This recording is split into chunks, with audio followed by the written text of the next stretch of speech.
A politician thinks of the next election, a statesman of the next generation. Good evening and welcome. This is Face the Nation.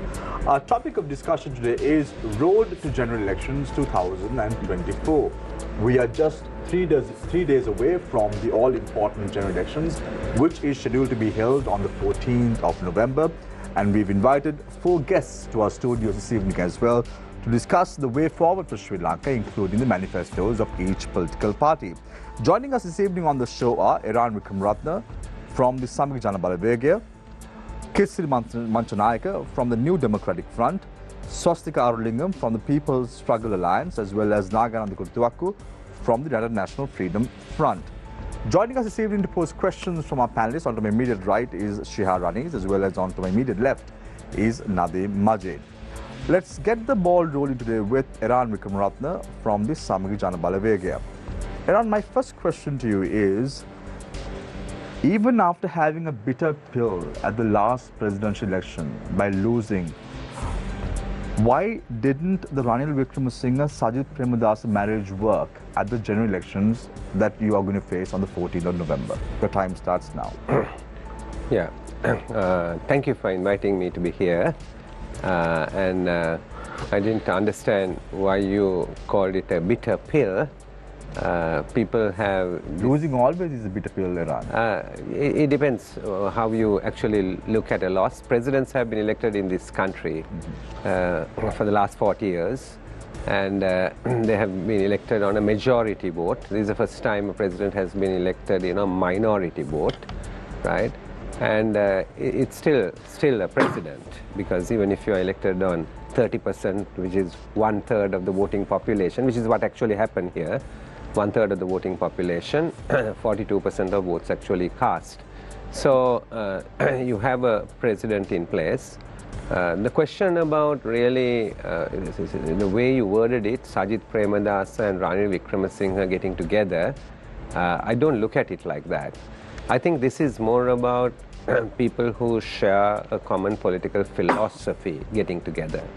Things have changed, and I think we need to move away from the focus of individuals and people. There are people in the United National Party who actually genuinely felt like we should put the two parties together.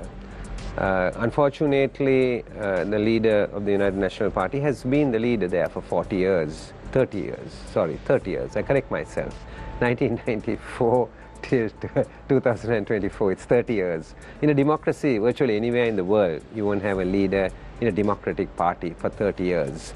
So this is unfortunate. I think we need to move away from that.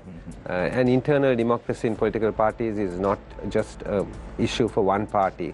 It's an issue for all political parties. And particularly in the South Asia, it's a huge issue. So we have defined democracy sometimes in a very narrow way of going to the polls and casting a vote. So I'm hoping that in this election, those who have supported Ranil Wickremesinghe in the election, and they may have done that for various reasons, but I'm looking at the UNP voter base, and I'm saying that if you look at it realistically, the SJB is the alternative. Today, there was a party called UNP, and suddenly we had an election last time and we couldn't find a single seat. I was shocked myself. I didn't expect the UNP to go to 0. Then they said Sri Lanka Freedom Party, the next party that came around, National Party, right? Today, we are looking around to pick the pieces of the Sri Lankan Freedom Party. And I must say this, that I'm so thankful for the Sri Lanka Freedom Party, particularly in the Moratuwa area, right, which they have basically come over and said we should all be working together. And you know, even today, they were all on the streets with me in Moratuwa, the Sri Lanka Freedom Party, led by the former deputy mayor of Moratuwa. And then, but you can't find that party either. Then we had the SLPP or the Rajapaksa party. It's all in shambles. I look here, there, everywhere, trying to pick the pieces. So if you look at it like that, in terms of numbers, the SJB is clearly the largest political party in terms of numbers and the largest amount of members of parliament. So we certainly are open. As long as we share the same philosophy, we are open to actually join with others, and particularly with UNPs. I call them friends and relations, philosophically speaking, you know, not biologically, and that we could get together. But there are individuals who sometimes stand in the way, And actually people should, in this election, even though individuals are getting in the way, they should come and they should vote, because we are the only alternative to the present president. So Eran, if you look at the past, a two-party system has never worked for Sri Lanka. If you look at the Chandrika Bandaranaike Kumaratunga, Ranil Wickramasinhe as a prime minister, that match didn't work. If you look at the Yahapalne government, Maithripala Sirisena from Sri Lanka Freedom Party and Ranil Wickramasinhe from the UNP at that time, that match didn't work. That led to the 52-day government. That led to the Easter Sunday bombings. It was a disaster in Sri Lanka. So what makes you think that this time around, Anura Kumara Dissanayake, Sajith Premadasa mix hypothetically will work for the country? Yeah, good question. Because it's like marriage. Some marriages work, some marriages don't quite work, some marriages end up in divorce. So it takes a level of maturity even to work out a marriage. And as you said, I don't agree with you that they didn't completely work. The first government where Chandrika Kumaratunga was president and Ranil Wickramasinhe was prime minister, if you really look at it carefully, there are some things that did work even during that period. And of course, then it was unfortunate that she dismissed that government, particularly when Mr. Wickramasinhe was in Washington with the US president in the White House. That was not really a good thing to have done, and the timing was terrible for that to have done. Incidentally, I was a banker then, I was no politician. On the invitation of the Prime Minister, he said, Iran, how do you use information technology for development? I had in the bank, with the consent of the directors of the bank, I got a lot of people around the table, and people experts in the ICT field. Hans Vijay Surya was one of them, Professor Rohan Samarajiva was one, then Jayanta Fernando, the attorney, was one, Mr. Thayaparan was another, and there were several like this. I got them around the table, did the East Sri Lanka project. I went all the way to the US. I went and discussed it with Microsoft. I got Microsoft to open an office in this country, and then I was trying to get Microsoft to do a big investment. I arranged for a handshake between the Prime Minister and Microsoft's founder, Bill Gates, right? But unfortunately, the government turned and Mr. Wickramasinhe had to return. So it was one of those very, very unfortunate situations. So I'm putting it in context. Then you look at the next one. I asked people what was wrong with actually Maithripala Sirisena and Ranil Wickramasinhe. If you look at that period, we saw the economy coming down.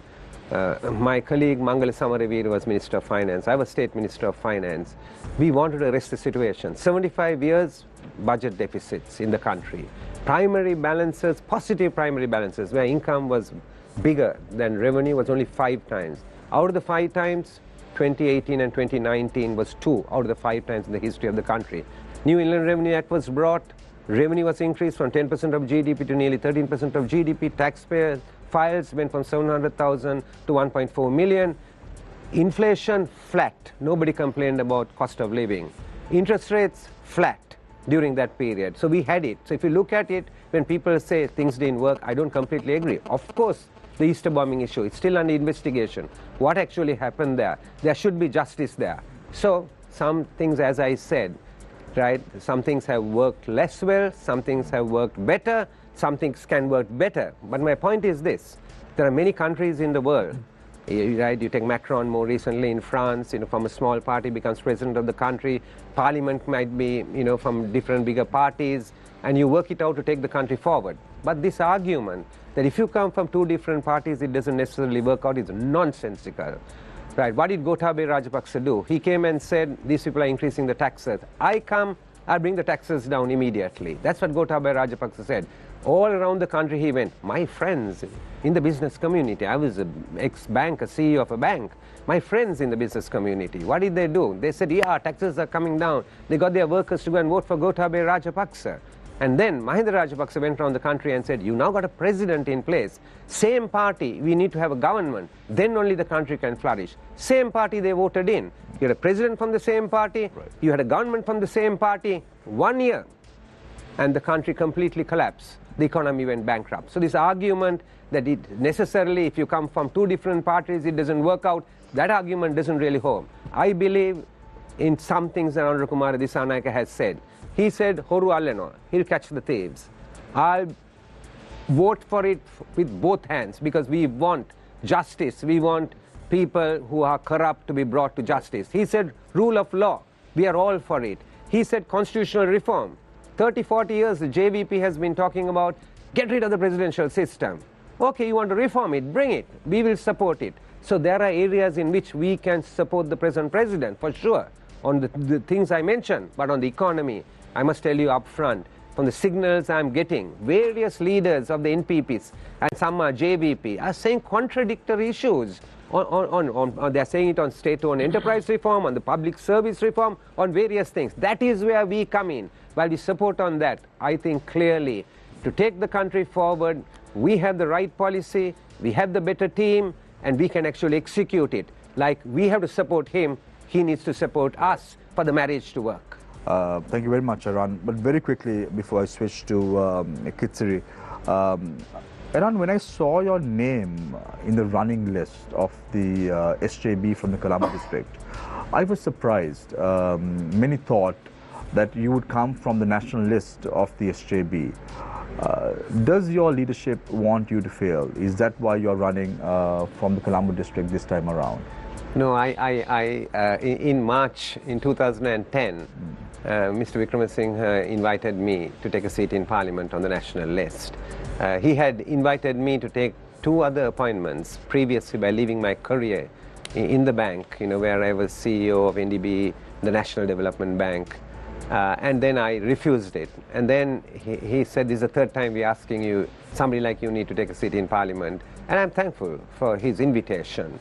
And then I took the seat in March. In April, I was in Parliament. But the next time round, in the next election, I felt strongly that people like myself, even though we think we are qualified and educated and all, people must decide whether people like us, profiles like us, should actually be in Parliament. So I said, no, I have to contest, right? I have to contest.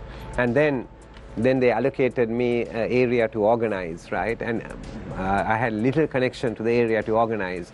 But I said, if people want it, it can be done. So because professionals out there, people who are listening to us today, right, often are outside there and they are hesitant to come into politics because they think if you get into the mud, you'll also get drenched in the mud. But I went and contested the second time round and I won overwhelmingly.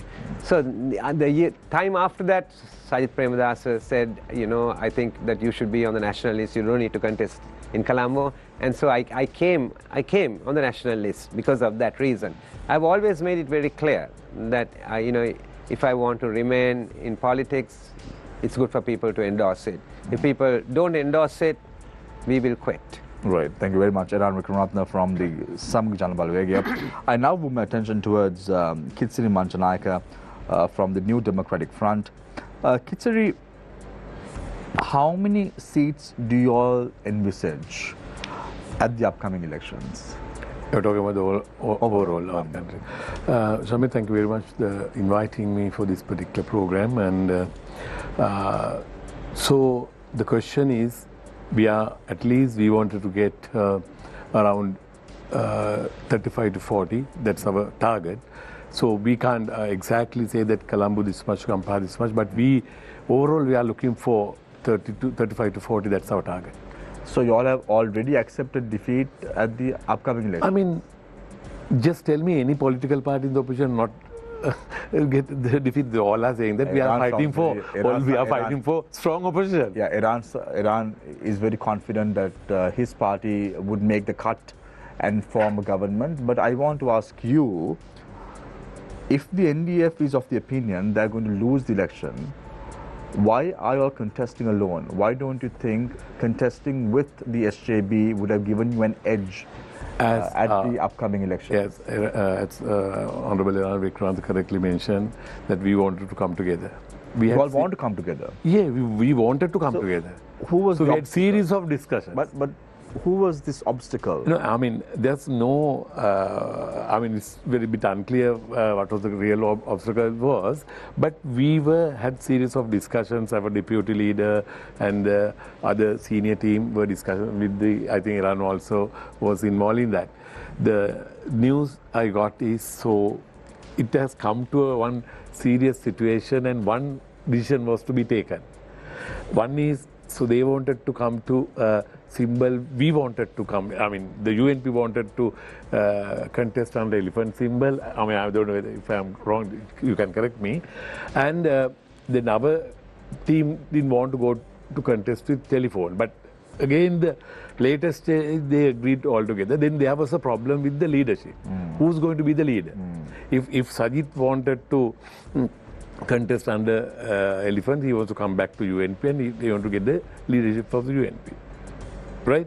So I think the current leader... Isn't that a fair enough argument? I mean, from his side, yes, it's fair enough for him. I mean, from your side, what do you think? From my side. From Sajid's point of view, No, I don't know. I don't know the rest of the team. From the side of the UNP, UNP, why UNP, no.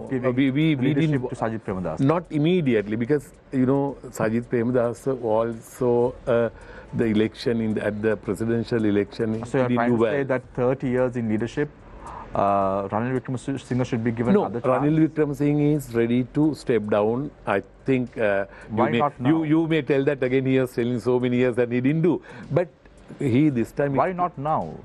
I mean, he will definitely step down By after when? this election. By when?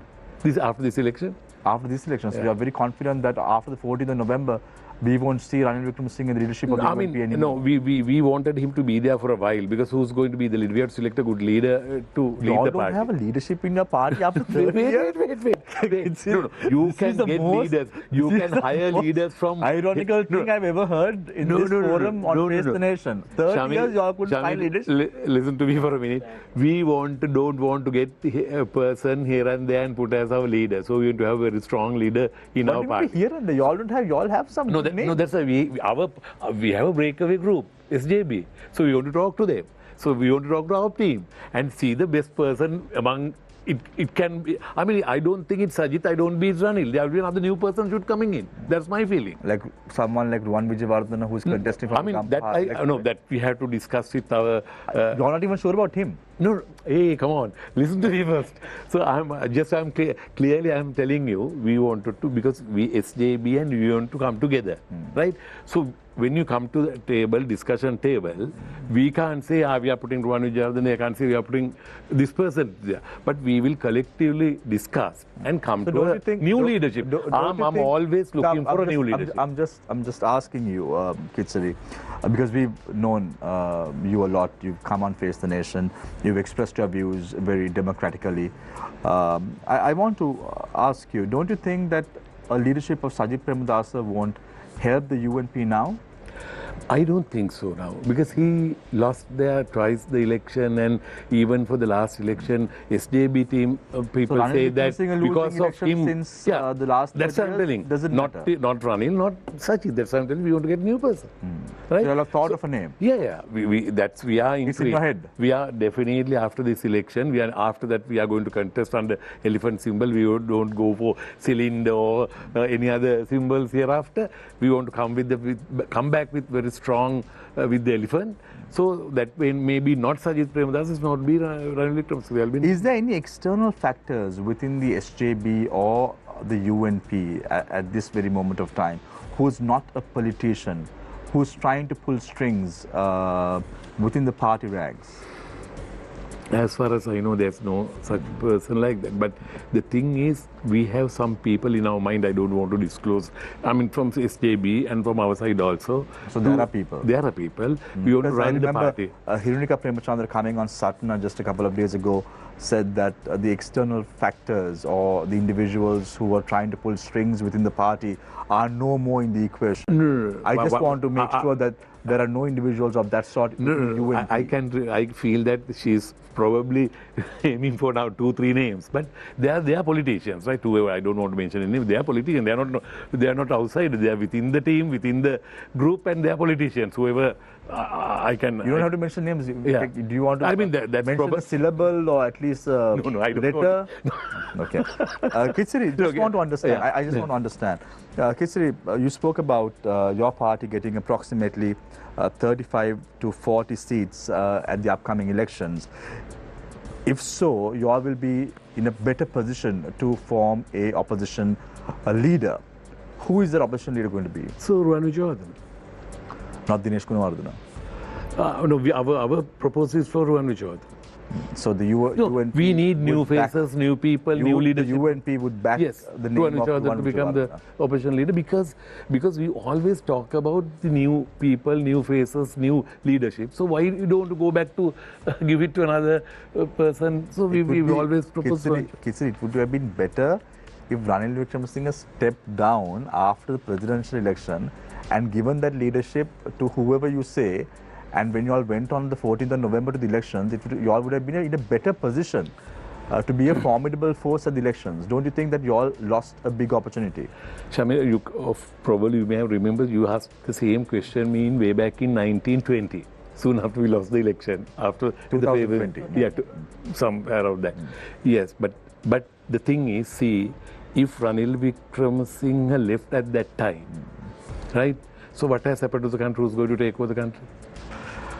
Let him be for a while. Let him be for a while. Hanging by a thread to dear life, and then he is elected as the president of the country. So he did a good job. So everybody is appreciated. So he's still waiting. No, I mean he's not going to do waiting for that. Right. But this time I know that 100% he's waiting to get UNP into a good leadership, good direction, and whoever comes retire. And retire, yes. And then watch Netflix. Yeah, definitely he's going to retire. So don't know. And then watch Netflix. Right. Probably. Thank you very much, Kithsiri Manchanayake from the New Democratic Front. If he's watching Netflix, Kithsiri, you should tell him to watch House of Cards. Yeah. Right. He may have already watched that. I now move my attention towards Swasthika Arulingam, attorney at law from the People's Struggle Lands. Swasthika, we've had several representatives on this very show representing the People's Struggle Lands. And even after many months of your representatives being on the show, apart from you, we've not had anyone who's been able to articulate the party's position very clearly on many matters, like the reconciliation effort in the Northern East, like the 13th Amendment to the Constitution, the position with regard to the country's economy, the IMF program. Why is that it's only you who can articulate that the position of the party and not anyone else? I don't agree with you that the others do not articulate our party position. One of the reasons I think it takes some time to articulate the party position is because we are fighting against the tide. We are not under a left government, we are under a, I would say, center-right government. So we are articulating a left political position or a left economic position. So when it comes to explaining that, when it comes to explaining why we need left politics in power and so on, it takes time. And I think in shows like this, there is not much time. You know, you have to, like bullet points, you have to answer and so on. And I think when it comes to left politics, it takes some time to explain as to why we are coming from a certain position. So just to say that on our part, in terms of the political or the economic ideas we are promoting, I think on our part we have a harder task, a much wider task to educate people on why we say certain things, on principles of free education and free health, the positions we have taken on debt restructuring. So I think we have a harder task to do that. But I don't agree that others cannot articulate. I think we have a very strong team. I don't agree with that. Swasthika, so let's start from you. Tell me the position of your party with regard to the 13th Amendment to the Constitution and with regard to the reconciliation efforts and finding answers to those who were victimized by the war in Sri Lanka. Let's start off with that. Yes. So 13th Amendment to the Constitution, because it has been such a contentious political issue, I think tomorrow if the Parliament says we want to implement the 13th Amendment in full, we would support it. Being in the opposition, we would support it. But we do not believe that that is the answer to the national question. We think much wider devolution of power, much wider power sharing must be given. And that is why the People's Struggle Alliance has proposed self-governing territories, which is what was the demand of ethnic minorities in this country. So yes, we would support the 13th Amendment and its full implementation without any hesitation, but we do not think that is the answer to the question. In terms of reconciliation, there has been very specific demands coming from war-affected regions, and there has been very specific demands coming from victims of Easter Sunday attacks, both from the Christian community as well as from the Muslim community. I think in both, we have to talk about justice and accountability for war crimes, for crimes against humanity. In terms of the Easter Sunday, we are owed as people, we have a right to the truth, and I think the truth is available, but it is not being disclosed even by this government, which I think is very sad. And I wonder why the NPP government, which has promised a different governance, continues to do the same which the previous government and the governments before that did. So truth, reconciliation starts from accountability and justice. That is our position. We have made that very clear in our manifesto as well. Many politicians, Swasthika, over the last few years, especially Mahinda Rajapaksa, have promised heaven and earth with regard to the 13th Amendment of the Constitution and continuously deceived the general public in the North and East, the Tamil-speaking people in the North and East. How sure are you, if your party has some representation in Parliament on the 14th of November, that you all would fight for the rights of the Tamil-speaking people in the country? I think the difference between us and all other parties is that we don't only talk about devolution, power sharing, and why people in the North demand that. Not only in the North, we don't go to the North and say we would implement the 13th Amendment and then nothing in the South. We speak to both the North and the South of the same thing. So when we do come to power, now we are asking for the opposition, but when we do come to power and when people vote us to power, the politics is already formed on the ground. People are already ready for power sharing. People are already ready for self-governing territories. So if we do come to power on a day when we are in government, I don't think there would be an issue with us implementing our manifesto. Swasthika, you say that the day that you all come into power, so hypothetically, let's say that is a few years from now. However, if you look at the history of the JVP had similar agendas in the past. They were a far-left Marxist political party, and then subsequent to 2015 elections, they started changing their trajectory, and today the NPP is viewed and looked as a center-right party, and that has worked in their favor in terms of many issues. So don't you think it is at least time now for you all to change the agenda in which you all are treading on at this very moment of time and change that stance, and maybe one day you all may be the next force to be reckoned with at a future election? So I've answered this question before also. I don't identify ourselves as a far left party, because when people say we are far left, we come across as something which is radical and something which is evil in society, which is not what we are proposing. We are proposing a system alternative, and I think that system alternative is a socialist government. Now, with regards to the JVP and the turn which they have taken, what has happened is, if you see their presidential elections this time, they promised one to the business community and one to the workers. They promised one to the north and one to the south. Now they are in power, and already they are shaking in terms of their political position. If you take the PTA, if you take the debt restructuring, if you take so many things which they have said, they don't know what to do anymore, because they have promised too many people too many things. We don't want to be in that situation, and we don't want to balance the scale, because another thing which I have noticed about our politics is that it's only when it comes to a left political party that people are always asking us to balance the scale. When it comes to far-right parties, when it comes to parties which have propagated neoliberal agendas, no one looks at them and say balance the scale, despite the fact that for decades workers have been dispossessed, for decades workers have been sexually harassed in workplaces and trade unions broken and so on. So we don't want to follow the same trajectory as the NPP simply for the sake of winning elections and simply for the sake of being in power. So you say, Swasthika, very quickly, my last question to you in my opening round. You say that your party is advocating socialism, and a socialist government is what you are looking at.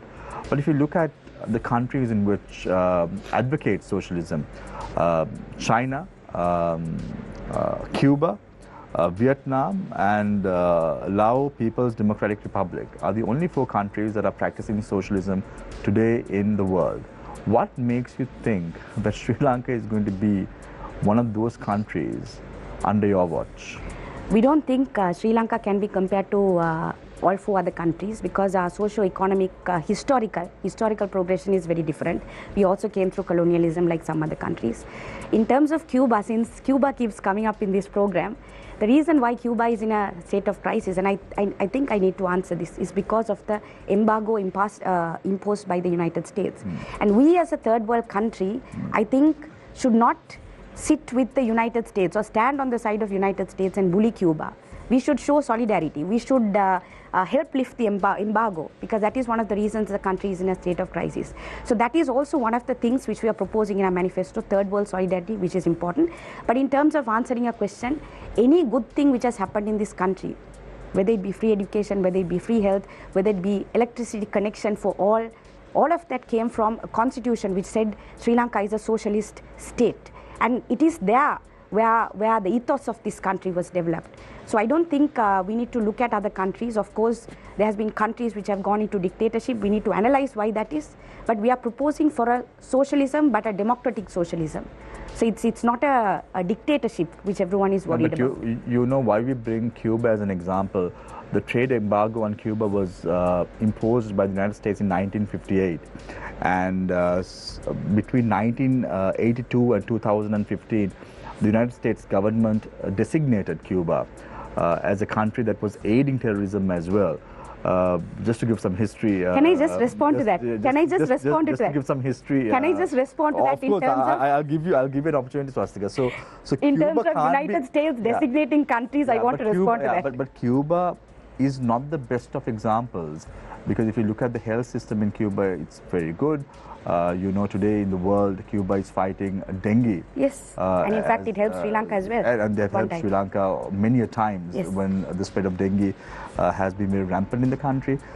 So Cuba can be a country that is self-sufficient. Yes. They are not really looking for any imports as such. But Sri Lanka, it's not the case. We are an importer-dominant economy. If you speak to people like Iran would be able to highlight how important imports are for a country like Sri Lanka to survive. What J.R. Jayawardena did in 1977, making Sri Lanka an open economy, we are reaping the benefits of it even today as we speak. And you want Iran has been in power, and but you want Sri Lanka to be a closed country? No, that's not what we are saying. Then what are you saying? We are not saying borders have to be closed. That's not what we are saying. But we do think there has to be import restrictions. The government is recently mooting about lifting the import restriction on luxury vehicles, and we are asking and this is okay? No, that's not okay. Particularly when the country is needing money to import. Is this okay? In terms of having restrictions on vehicles to be imported to Sri Lanka? Why do we need luxury? Why do we need? No, forget about luxury vehicles. Just talk about vehicles. No. I think we need to have. I'm not saying we need to close the borders, but I think we are a small economy, and Sri Lanka is not. Meters are going down my spine. No. Let me answer. Two things, right? When you say that, you all are going to restrict imports as well. No. Jitters are running down my spine. We want that change. Two things. Being individuals. May I answer the question? Protectionism is not only in Sri Lanka. Even the United States practice protectionism, and that is how they developed. After they developed, they are coming and imposing conditions on us, saying we need to have an absolute lifting of this imports. I mean, we should not have any controls, and I think that is a way in which developed countries bully us, and I don't think we should fall into that trap. And let me answer this: I don't think we need luxury vehicles in this country when our country is struggling to import essential medication. Very subjective. That is so, but that is my position. I also have not answered your question on this United States declaring countries as. But I want to tell you a quick example, because in 2007 I was on a fellowship at the United States with CNN, and at that time George W. Bush was the president of the country, and he wanted to ban all imports coming from China. Do you know how long it lasted for? Not sure. Not even 1 week, because they couldn't survive. Because United States is not Sri Lanka. And that's how countries have been so open to the open economic concept. United States is not Sri Lanka. We respect your position, Swastika. I now move my attention towards Nagananda Kodithuwakku from the United National Freedom Front. Nagananda, we are seeing you after a long time. Absolutely. You are now contesting. What do you mean? Are you contesting from political party in Colombo? From 2016 onwards. No, I want a yes or no answer. We are contesting for this election. Right, we are contesting for this election. There are over 8,000 members who are contesting for a seat in Parliament. Only 225 would be elected to Parliament, and out of that, only 196 would be getting seats after being elected through the people's mandate. Yes. How confident are you that your party would be able to gain a significant number of seats in the Parliament this time around? Right. We have to be honest. We're all here. I'm going to give you the precise answer. Right, tell me. We're here to listen to you. Yeah. The Conservative Party leadership was changed a week ago. The new leader said, we've got to be honest to the citizens of the country. So I will tell you exactly where we stand. Our political party do not say, we will never say that we will take 150, 600, but we will have. Our target is to have a one position from the national list and with another member. That means only two. We can't, we will not tell you we contest for the election for 12, 13 provinces, electorates, electoral districts. Our target is for two only. Right. So now you're saying your target is only for 2 seats. Yeah. Right. Tell me, who do you think this 1 seat of the national is going to be, and the 1 seat who is going to be elected to Parliament? Who are these 2 individuals? Now, you can be honest on that also. Yeah, absolutely. Yes. I have come to this program. Yeah. So tell the me. people, Yeah. tell the citizens the truth. Yeah, tell me. I have a lot of things to say about it. We get back to that later. First of all, let's talk about the national list. Yes, yeah. National list. Now we have a national list. And I must tell you, national list in the first place. Now, Iran talk about the national list. There is nothing called national list in the first place, I must tell you. I don't know whether even Iran is aware. It was adopted Iran on 4th of May 1988 with 128 members. Whereas you require minimum of 131 members even to have a 2/3 majority. It is a bill which requires a referendum. National list, it violates the article. Let's park that notion for side. Now tell me, who is going to be from your national list? The national list could be Maitri.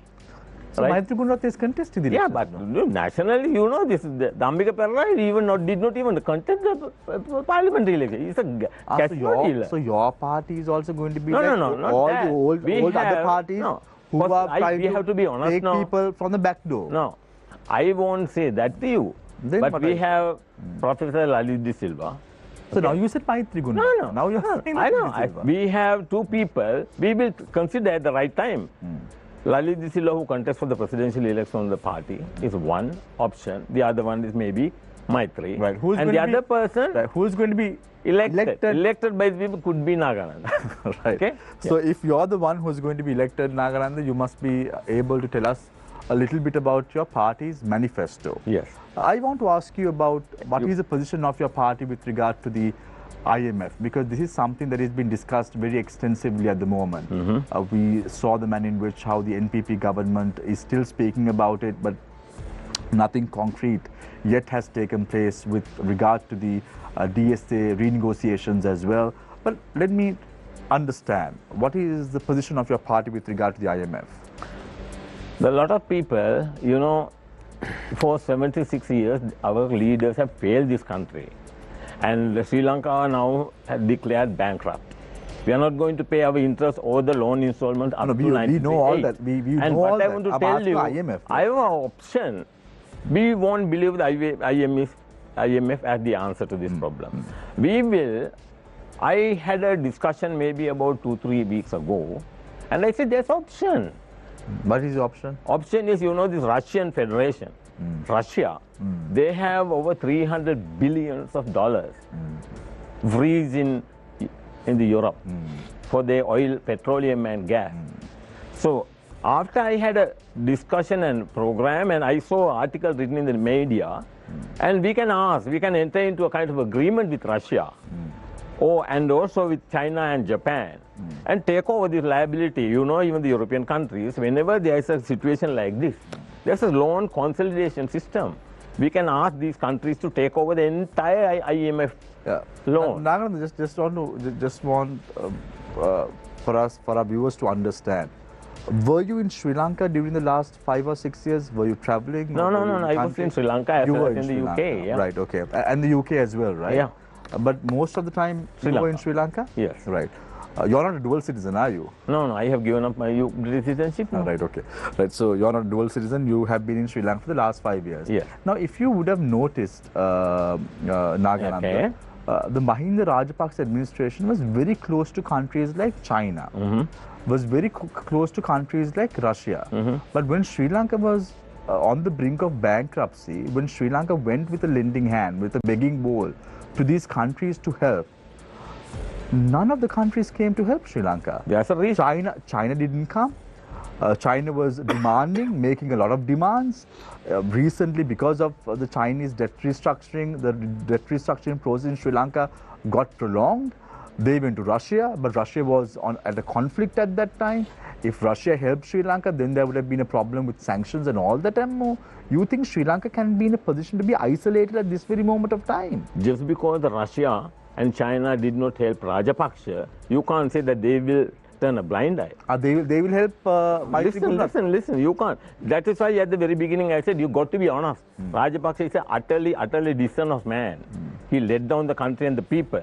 They know very well because of this family, Rajapaksa family, and this country finally became bankrupt. But they didn't even help when Ranil Wickramaratne. I don't think that. Ranil Wickramaratne is another. I have the evidence. Wait. Ranil Wickramaratne, since you asked the question, when he was the Prime Minister, and after he became the President of this country, and Sri Lanka, you know, since we have been declared bankrupt, we didn't have money funds to buy gas and petroleum. World Bank offered us $70 million to buy gas, okay? And gas, tender was offered to finally one Siam gas at the rate of $96 per ton to buy 280 tons of gas. The second highest offer was OQ, 129. Price difference was $33. This man had the audacity, Wickramaratne, to forget about the best tender and offered it to the OQ, and Sri Lanka incurred a loss of $1,138 million. That is why Ranil Wickramaratne is no more in government. No. I have to give you the answer. But I'm asking you now. The people have voted, Nagananda. Who?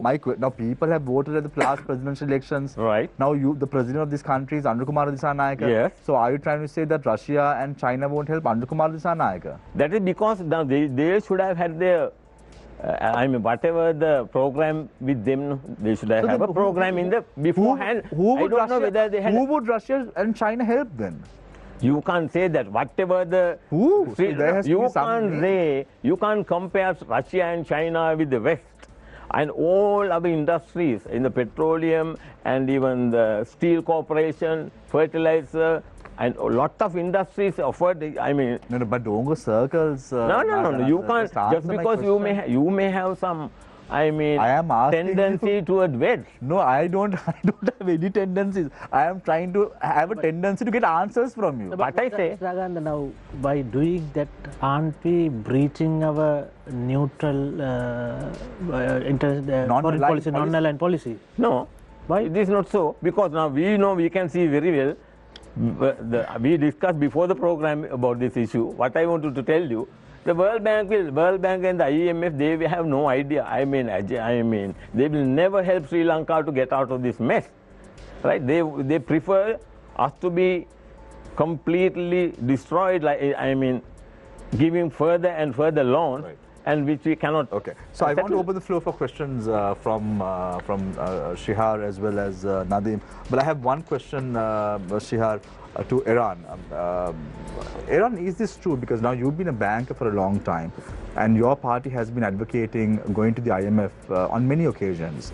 Even before Gotabaya Rajapaksa, Ajit Nimad Cabral said that they don't want to go to the IMF, you all have been advocating this in Parliament as well, and at many media briefings as well. Now Nagananda is saying the IMF and the World Bank does not want Sri Lanka to get out of this mess. Is it true?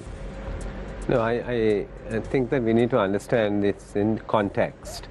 It's like, you are a company and you want to run your company. You have your capital and then you have to go and get your borrowed funds.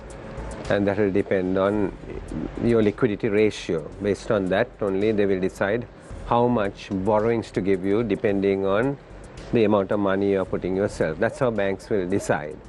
And then you do your business. And then your business goes well, no problem. Sometimes your business goes wrong. When a business goes wrong, you have to find a lender of last resort, because those who lent the money are basically going to say, you pay back or I will basically take over whatever your assets are. When it comes to countries, the same principle actually works. The same principle works.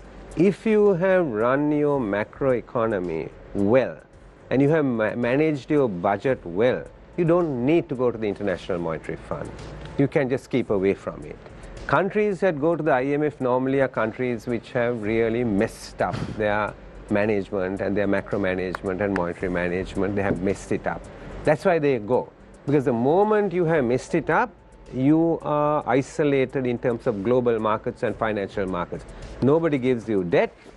Even investors don't come because you lose your gradings. Investors look at countries first, and they look at the country risk, and countries are graded. And then they have a choice. They have 200 countries to go to, and then they decide which country do we put our investment in terms of whether it's manufacturing or it's services. And today, in a globalized world, right, it is really joining supply chains. Earlier we said, let's produce this, or let's produce a car. That's what we said 30, 40 years ago. Today it's not like that. Today it's global chain. So you produce one component of this, or one component of the car, or one component. But what Nagananda said now, even Swasthika's party is of the opinion that we shouldn't go to the IMF. Am I right, Swasthika? We should exit the IMF condition. We should. So, Eran, is this right? Is this the way forward? Because we saw the manner in which how Andukumar Dissanayaka's government came into place saying that they want to renegotiate the DSA. Nothing of this sort had taken place. It's not easy as you speak at the end of the day, isn't it? Yeah, so I think my point is that what we need to remember is we don't have to go to the IMF if we have managed the economy well. It's a lender of last resort. You go to a lender of last resort when you have mismanaged the economy. Now, why you go there is it gives immediately a signal to the market that you didn't have discipline and fiscal discipline. Now you have fiscal discipline. So other lenders get confidence if they need to lend to you. Investors get confidence because they say the country has some fiscal discipline. And that is why from where we are, when you're in a bankrupt country, you go to the IMF and you start basically getting into some arrangement. Now, a DSA is a broad principle document that the government it's not Parliament who decides that, it's an executive action. Because there are some executive actions, executive arm of government has to take, and they negotiate the DSA, they come into an agreement. And then based on that DSA, the principles, you keep moving forward. And if you keep moving forward, your ratings keep climbing if you start achieving it. The moment your ratings keep climbing, you have access to global markets, you have access to international investment. Sri Lanka's savings rates are low, 15% of GDP, I'm just saying roughly. India's is always 30% plus. China is 50% plus. So if you have to raise our living standards, we need more investment, means not only local savings, you need foreign savings, which is what we call investments. Swasthika, if I can ask you, because on this issue of withdrawing from the IMF, we know that even when Gotabaya Rajapaksa became president, one of the first things he did was he withdrew from an IMF extended fund facility that we had signed on to previously. And then he proceeded to cut taxes, which affected the revenue. Then COVID hit, no money to spend, print money to spend, inflation skyrockets, economy collapses. So this is what the conventional wisdom and experience also has shown us. What happens when you are not prudent with your finances, whether as a country, I mean, countries don't go bankrupt the same way that people do, but whether as a country or as an individual or as a household, you do have to exercise some level of prudence. What I don't understand is, given the experience that we've had of not seeing through programs, of not achieving financial discipline, what is the alternative? I know you've spoken about this before, and you've spoken about bilateral options, collective bargaining with Global South alliances, etc. Is that a realistic approach? I think someone has to push that, no? We are talking about the IMF, but this is the 17th IMF agreement we have coming to. And Iran just said IMF is the lender of last resort. And as the last resort, we have gone there 17 times. So someone has to say this is not working. Borrowing and repaying and borrowing and repaying is not working. Next year, we're going to, the IMF agreement is going to finish. Are we any closer to repaying our debt? Are we any closer with the IMF package? Following the IMF like good boys, we are following them to the word, right? I mean, Ranil Wickramaratne government, they were doing everything to the dot, passing all the laws which the IMF asked them to pass. But are we any closer to resolving the debt crisis? No. We are closer to being able to get more money. So so that's the thing, right? We keep on moving in this cycle. And when do we come out of this cycle? Yeah, but Swasthika, if you look at the history, let's take India for an example. Now, India has been with the IMF, the last time India was with the IMF was in 1993. And they corrected course, and the country's economy was on the right track. Correct me, Eran, if I'm not mistaken. Yeah. It was Dr. Manmohan Singh who was the Minister of Finance at that time, and he was able to revive India. Today, look at India's reserves, it stands over $500 billion US. So we can learn lessons from the IMF. It's just that Sri Lanka has not learned a lesson going to the IMF 17 times. I think we're just assuming that the IMF has to teach us the lessons.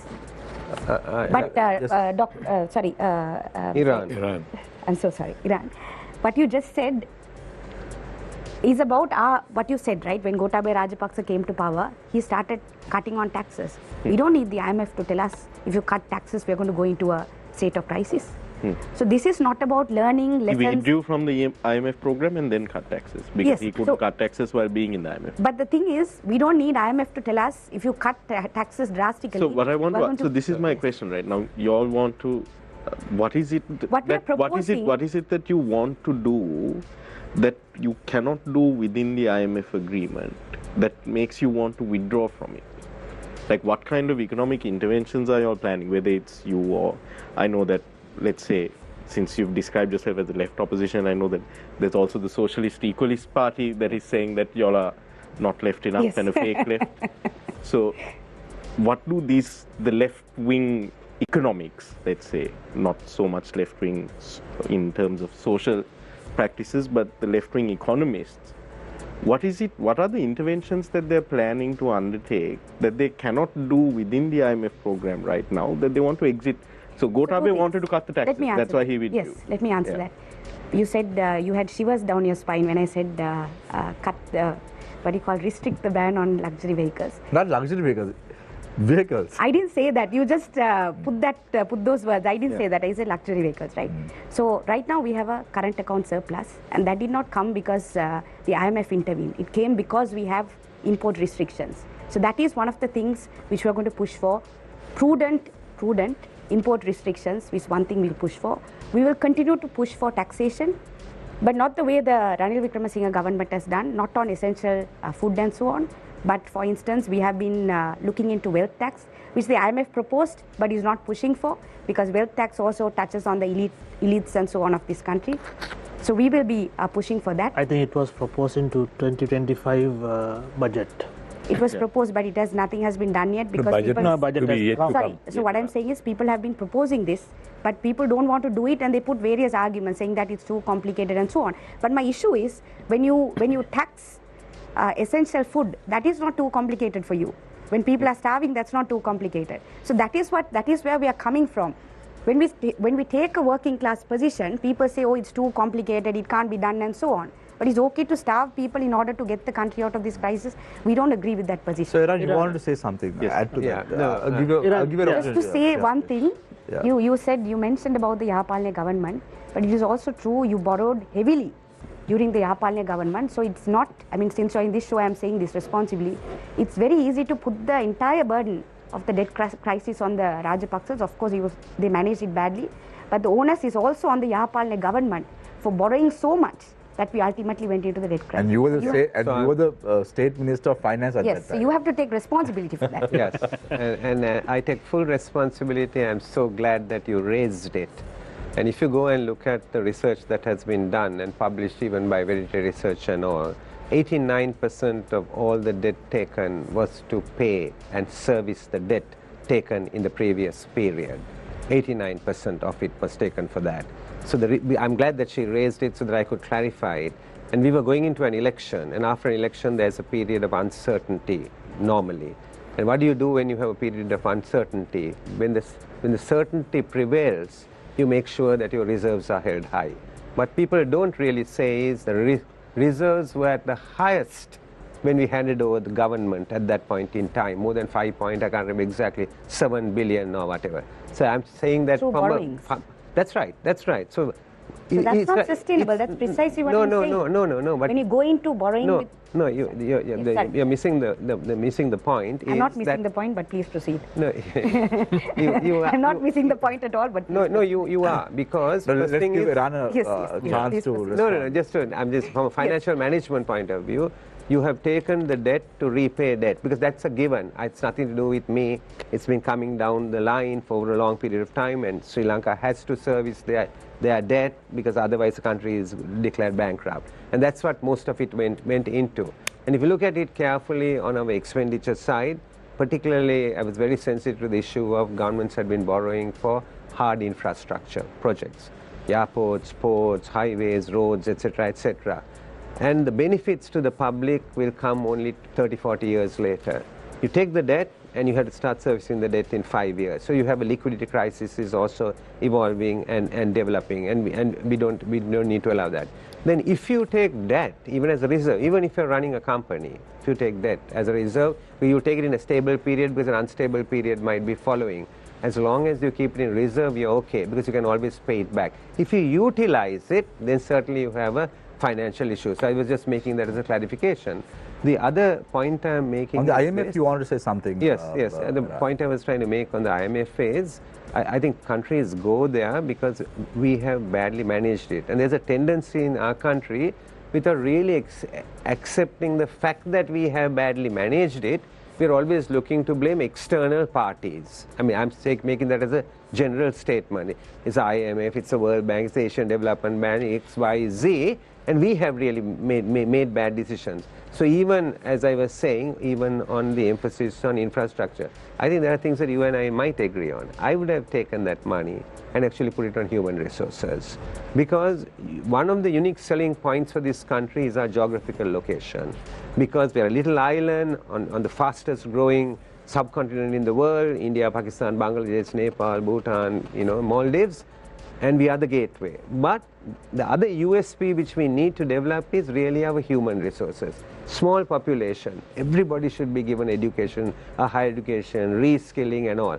I would have taken that money and I would actually deployed it there rather than on hard infrastructure. I agree with you. I always go down the highway and I say only Eran Wickramaratne is driving down this highway. The poor people have no benefit from this highway. I'm in complete agreement with you. I look at Sri Lankan Airlines and say Eran Wickramaratne is flying on the Sri Lankan Airlines. Some poor amma going to the market is paying her taxes so Eran Wickramaratne can fly. So I am saying that because of that. It's, on the economy, I think it's a balance. I'm all for social justice. I'm all for what you argued, the free education system. I'm a product of the free education system. But where the difference comes is this. I'm a product of the free education system. Governments must spend not 1% and a little bit more of the GDP on free education. It should go to 2 to 3 to 4. If we have an SJB government, I am going to ensure that we double it in a short time. But we are spending on education, move away from hard infrastructure. And we have to go that route because social justice is created that way. We have to protect. Malnutrition is one problem, pregnant mothers, we have to protect the children so that in their evolving and developing their mind, in that stage. And then the other extreme, we have to protect, we have to also protect senior citizens. With that population is growing really fast. The people in the middle, I'm not for creating a dependency culture. I want to really give them the skills so that they could actually live with dignity. They can create their own future, or they can go into the marketplace, you see. So in an economy... How are you planning to do all of this if... Sorry. Eran, just want to ask this now. You agree with a number of policies of NPP, anti-corruption, clean governance, good governance, right? Yeah. But you said you are not agreeing with the economy, right? However, both NPP and SJB were of the view that the IMF deal should be restructured and renegotiated, right? Where are you contradicting? Yeah, I would say is, this is where she and I have more in agreement, right? When you look at really taxes, these are details, not on the principles of the IMF program. It's absolutely necessary, has to be in place. Sri Lanka needs to get back into the global markets, have access to global capital and all that. I'm not in agreement with all of that. Yeah, so that's right, that's right. That one we have very, very clear that we have to be like that, because without having access to global markets, we can't raise our living standards. This is a fallacious idea coming from the 1930s. It mainly came from the London School of Economics, and I've been there, I've argued with all these people. The world has changed dramatically. Only way to raise our living standards is selling our goods and services not in this small market, but selling it globally. And actually, if you sell it globally only, we'll be able to actually raise the living standards of the people in this country. So globalization in that sense, right? Big, small issue will always be there. We are an island. We have been small for thousands of years. We will continue to be small. The big, small issue will be there. When I was growing up, the biggest challenge came to us from the United States of America and the West. And on the other side, you had Russia and the USSR. World has changed. Today it's India and China who are becoming more global powers, and those other powers have begun to fade. So it will keep changing. Really what a small country like us needs to do is to be smart.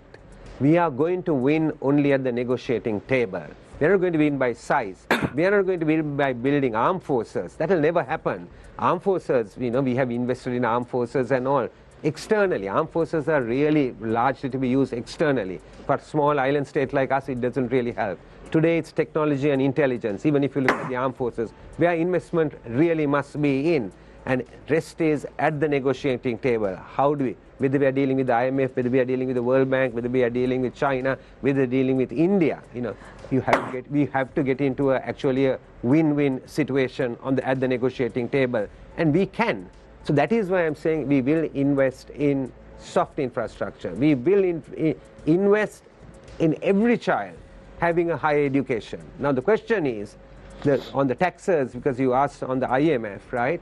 Where we will look at it very, very closely is, the principle is you have to have your revenues up.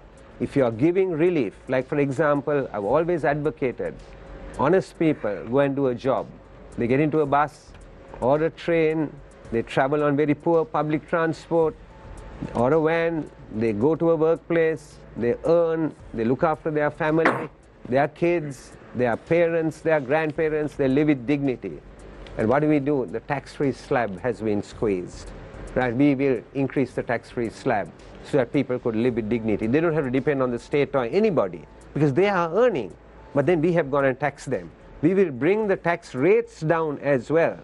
Then the question comes, very valid question. If you lose revenue here, where do you get the revenue from? And I'm in agreement there. Yeah, so we have to take it from the people who can pay. Yeah, so we have to. So Kithsiri, Swasthika said that we won't tax the way that Ranil Wickramaratne taxed us. That's not the way that they are proposing.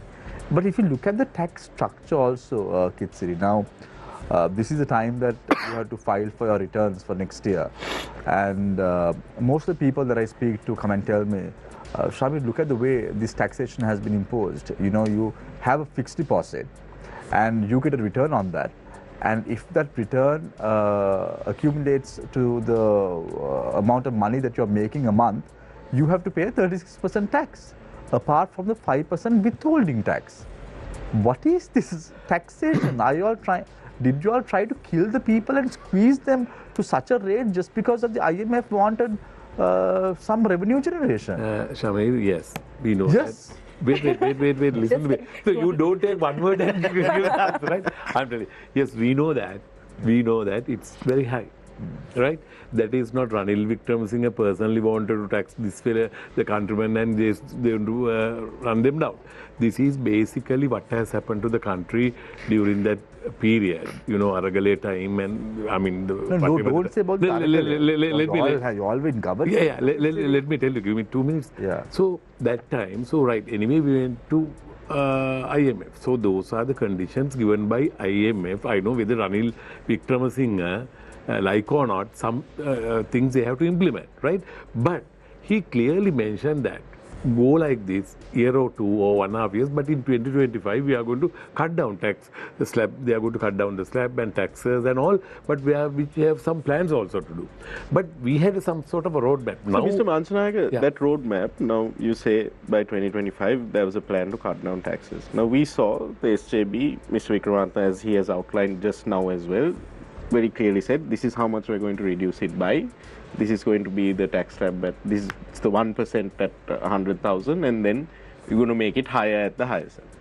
So, if Mr. Wickramaratne's plan also was to reduce the taxes, then why didn't he give those numbers to the people? Wait, now, because when you are in the opposition, listen to me, you can't tell anything. Yeah. Right? That's what NPP did. Right? They said we are going to cut down this 24%, but now it's 1.5 months, they haven't done anything. So SJB was also doing the same thing. They are doing whatever the SJB was also doing the same thing. I don't know that but unfortunately, not on taxes. They may have some difference. But this taxes is a big problem. Now just imagine you're getting around 10% from the banks as a fixed deposit, as an FD. Yeah. If your income is more than that 250,000 threshold, you are ending up paying 36% out of the 10%. We agreed. I know that, right? Let me tell you. Give me a second. This is not the money that you all earn. I know. This is the hard-earned money of the people that you are taxed. True. So the situation... How unfair is it?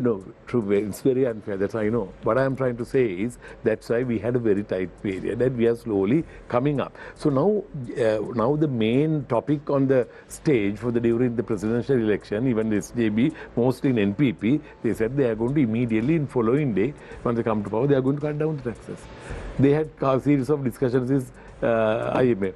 Have they done it? No. No, now you can't. Now, right? Kithsiri, I'll tell you a classic example. Now, before I came to the show today, I was watching YouTube and I saw one of the advertisements of one of your staunch men or high-ranking political officers who are contesting from the Colombo district this time around. I don't want to mention the name because he's not here.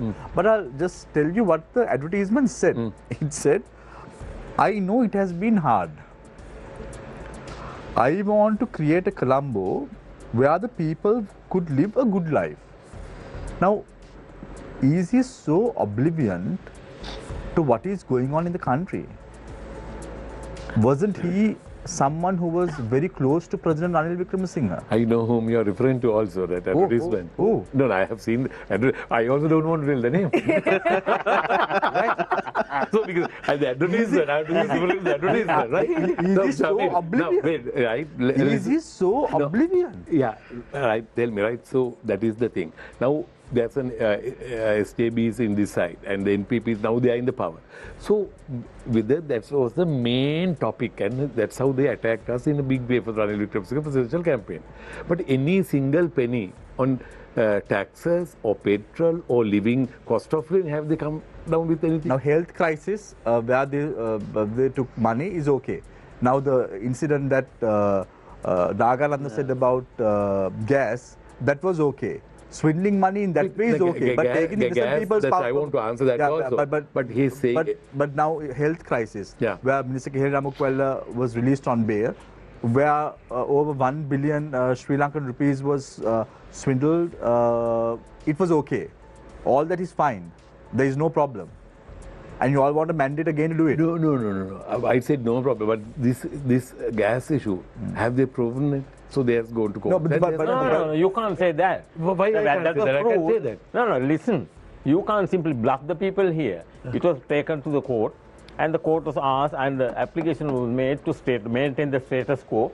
But the court failed to do that. until such time Ranil Wickramaratne purchased the gas at the higher rate, and then everything was provided to the Auditor General, who released the entire document. So Nagananda will be given an opportunity to talk, but I just want to ask, do you all want to get 30 to 40 seats to repeat this again? No, not at all. And now you all have learned a lesson. No. That is why, Now he said, I know it has been hard, so he's aware that the health crisis took place, he know all this, whatever happened. Then he's saying, I want to create a Colombo where the people can live a good life. Look at the other side also. We Come were on, in queues. Kithsiri. We were Can you even do a campaign like We this? didn't have gas, we didn't have petrol. We had a Why are hard you time. taking, why do So you think, that about also, right? I mean, not...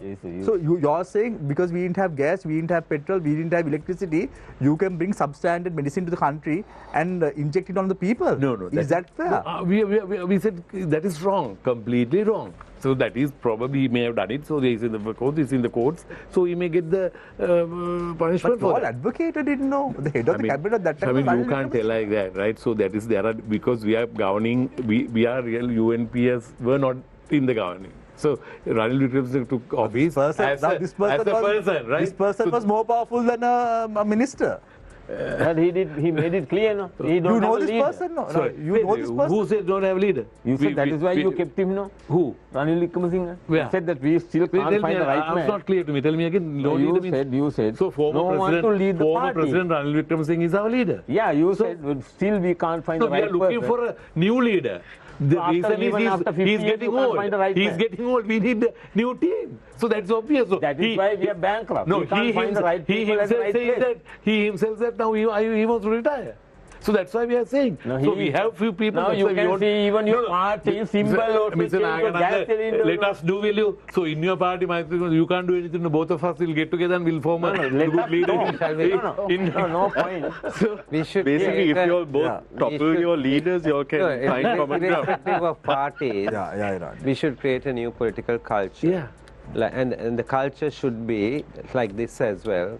You know, once people have sat in the highest chair in the country, as president of the country, right?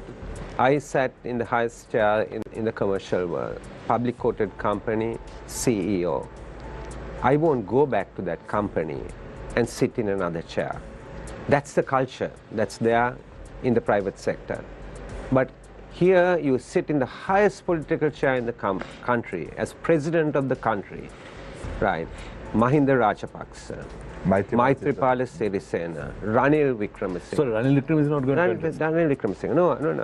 I'm not talking about the individual. I'm talking the culture. Yeah. I think that anybody else who sits there, please leave, because let the next group or the next generation just take over. We need to create a new political culture in this country, and people should actually move away after you have sat in the highest chair. I can understand if you haven't, because you're aspiring to it, but after you have, and I just can't understand why they are not just moving out. I must pay tribute to Chandrika Kumaratunga, because she's the only one who actually, if I'm right, she's the only one who didn't come back. I think the problem is with the Chandrika executive. Kumaratunga. Yeah. And Yeah, The problem is with the I- executive presidential system. No, it's not about individuals. When you put Yeah. a person to that position and you give so much power, Yeah. then anyone gets corrupt. JVP said for 40 years they don't like the presidential system. I've told Andhra Kumara Dissanayake, you're talking of constitutional reform, you bring to reform it, to abolish the executive presidency, I'll be raising both hands. But Mr. Wickramaratne, in order to... please do, please let us talk to the generation, the people. And people are watching for this program. They want to know exactly what is this program is all about and what we have to answer the question. People know, but this issue is not discussed at all here. What I wanted to tell you, emphasize here. Now, NPP said that they will go for a political reform with the new constitution, which they will never do. They will not be able to do that because they will never get 2/3 majority plus referendum. Therefore, it is impossible. They're out of, question. And again, they said that they will get rid of bribery and corruption. Okay, bribery and corruption, now Eran is here, so I will take it up. Right, I will take it up. Now, Eran was the member of parliament when they wanted that time to postpone the provincial council system. Right, I have the result sheet here, you can have a look. And the parliament, they knew very well. Because they are, in this country, the biggest problem I see that the judiciary is under firm grip of the legislature and the executive. The judiciary in this country, Supreme Court made a ruling that you can't postpone the election. It's part of the sovereignty of the people. But the parliament, even Eran, I checked the list, his name also there, and the SJB, and even the JVP, all 6 members, they voted for the postponement of the election. So that is, you do not respect the rule of law. Yeah, now Eran is here, so we'll give him an opportunity to talk, respond to that as well, Nagananda. So yeah, you can continue. So what I say, so in the first place, this country and the people are suffering for the fundamental reason is the total breakdown of the rule of law. If you check this schedule, 2 out of 225 members, 224 members, and I will ask him, there is no provision in any law in this country to grant tax-free car permits to the MP. If there is, he will let you know. There is no such law in this country because there is a total breakdown of the rule of law, and they spend 20-30 millions to come to parliament.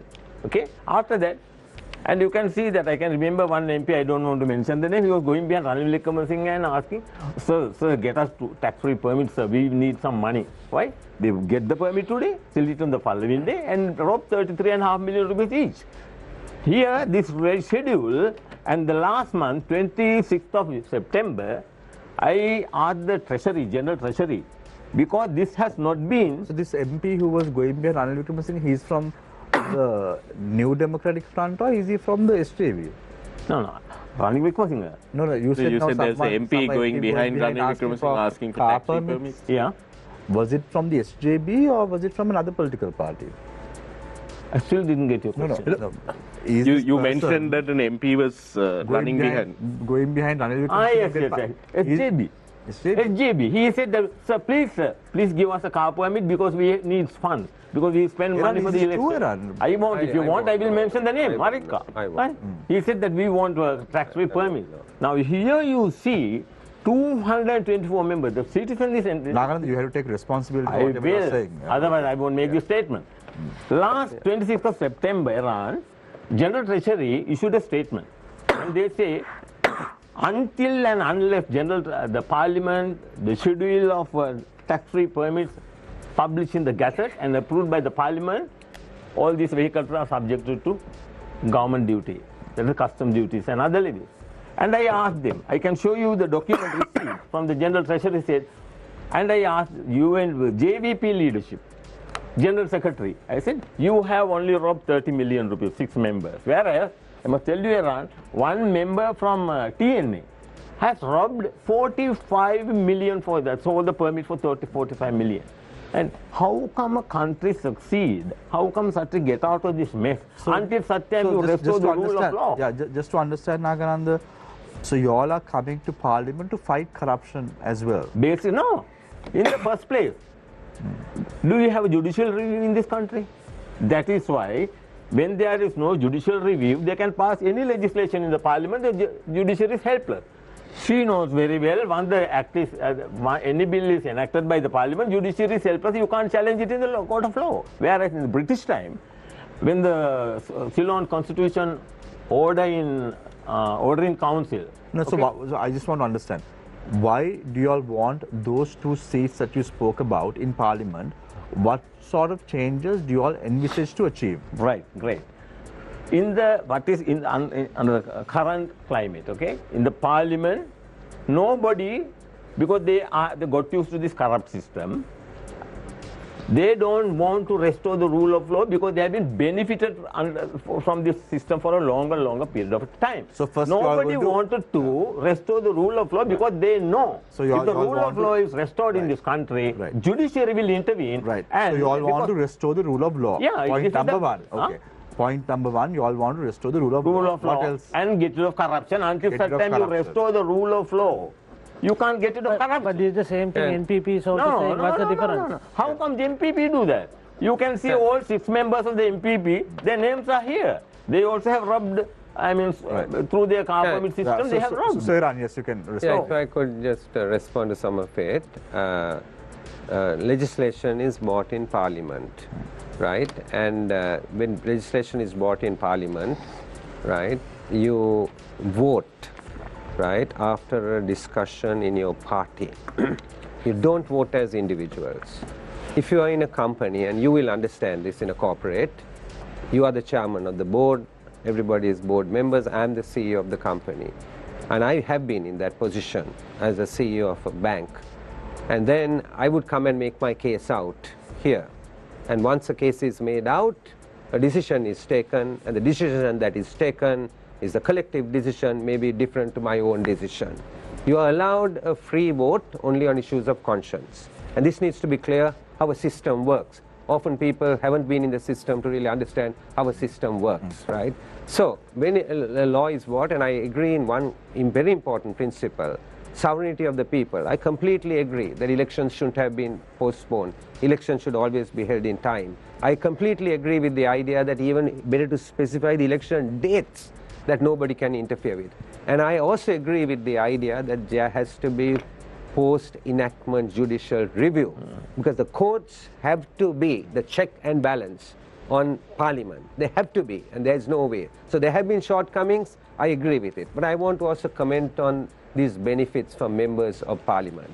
And people are often talking about the permit. And because people are talking so much of the permit, I'm an advocate of abolishing the permit, advocate of it. But I want to put it in perspective. It's not corruption as it is being made out to be. I had a member of Parliament sitting next to me for about 5 years. I turned to him one day, and I must say this about permits. In the last Parliament, there were no permits. So permits have been basically done away with. There were no permits in the last Can I answer the question? last Parliament, right? In the last Parliament, there were no permits. But in the previous Parliament, there was a member sitting next to me. And I asked that member one day, how much did you actually, dispense with your permit rather than import a vehicle? But it's given to encourage us to import a vehicle. Every member of Parliament needs to be given a vehicle to do their job. I came from the private sector, and the private sector, we often feel we are very hardworking. The truth of the matter is that members of Parliament are extremely hardworking. I mean, across parties I'm saying this, and I watch their lifestyles. From morning till night, they work endlessly. In the private sector, we have a certain routine. We go to work in the morning, we finish, we go to a cocktail party, we go home, we spend time with our family and life.